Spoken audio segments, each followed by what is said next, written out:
Vous vous êtes déjà très certainement posé la question de savoir si la police pouvait intervenir pour évacuer une université bloquée ou pour un tout autre motif. Et donc, on va tenter de répondre à cette question dans cette vidéo. Et pour répondre dès à présent en quelques phrases, sachez que, par principe, seul le président d'université a un pouvoir de police au sein de l'université, mais qu'à titre très exceptionnel, il est possible que ce dernier fasse appel à la force publique ou à des agents assermentés.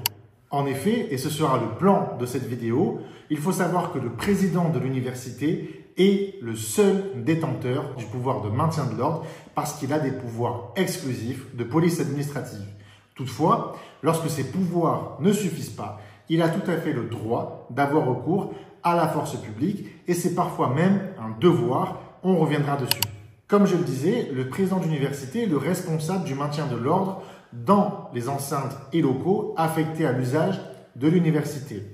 Cette compétence exclusive lui est conférée par l'article L712-2 du Code de l'éducation et plus particulièrement par les petits 6 et 7 de cet article qui lui donne compétence pour avoir recours à la force publique et aussi pour assurer la sécurité des administrés et des agents au sein des enceintes et locaux de l'université. La protection de l'ordre public telle qu'elle est confiée au président d'université répond à un besoin de préserver les 5 composantes classiques de l'ordre public, à savoir les 3 composantes matérielles, la sécurité publique, la salubrité publique et la tranquillité publique, et les 2 composantes immatérielles, à savoir la dignité humaine et la moralité publique. Ces 5 composantes, vous les connaissez si vous avez regardé ma vidéo dédiée aux composantes de l'ordre public que je vous invite à regarder si ce n'est pas le cas. Pour en revenir au sujet, le maintien de l'ordre par le président passe par une phase préventive à titre préférentiel et, si jamais cette phase échoue,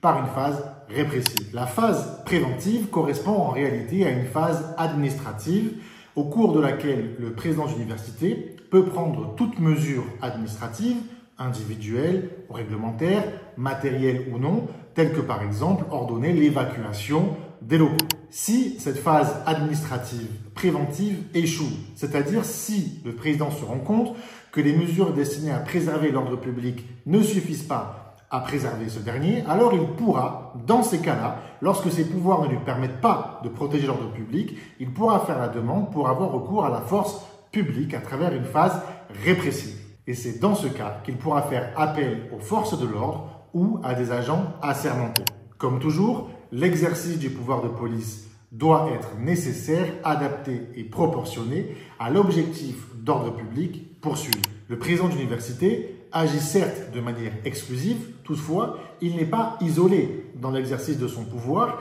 et c'est d'ailleurs pour cela qu'il doit informer, dès qu'il y a un désordre ou une menace au sein de l'université, il doit informer le recteur et le conseil d'université de cette menace ou de ce désordre et bien sûr, il pourra prendre les avis de tous ses interlocuteurs avant d'agir et de prendre des mesures de police administrative, voire de solliciter le recours à la force publique. Et donc, vous l'avez compris, le président d'université agit de manière exclusive, mais il n'est pas isolé et surtout, il est contrôlé dans la manière qu'il a d'utiliser ses pouvoirs de police. Et c'est seulement lorsque ces pouvoirs de police administrative ont échoué à préserver l'ordre public qu'il pourra, à titre très exceptionnel, avoir recours à la force publique. Le recours à la force publique est strictement encadré à tel point qu'il est contrôlé par le juge qui va faire une appréciation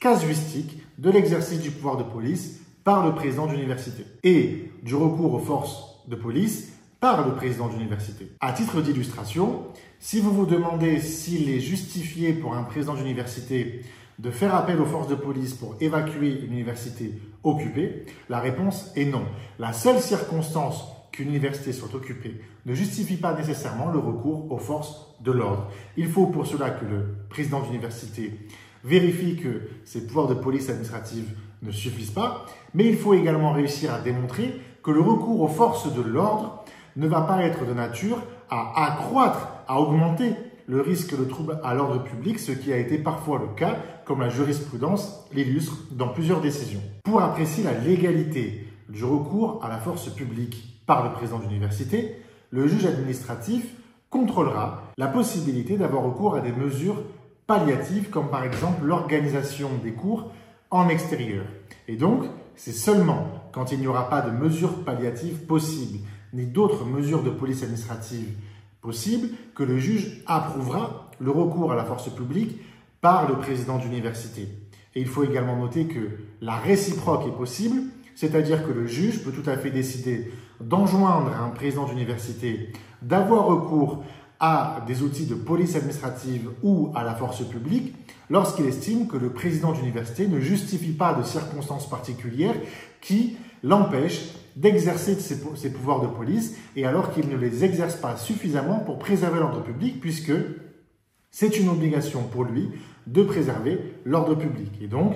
quand il ne fait pas appel à l'étendue de ses pouvoirs et à son devoir de préservation de l'ordre public, le juge peut le rappeler à l'ordre en l'obligeant à l'exercice des pouvoirs de police. J'espère que cette vidéo était claire et si ce n'est pas le cas, sachez que vous avez un article qui reprend exhaustivement le contenu de cette vidéo avec toutes les références juridiques à connaître pour être certain de vos sources. Cet article, il est en lien de cette vidéo et bien sûr, je vous invite à vous abonner à cette chaîne YouTube et à liker la vidéo. On se retrouve très vite pour plus de culture juridique et plus de contenu juridique.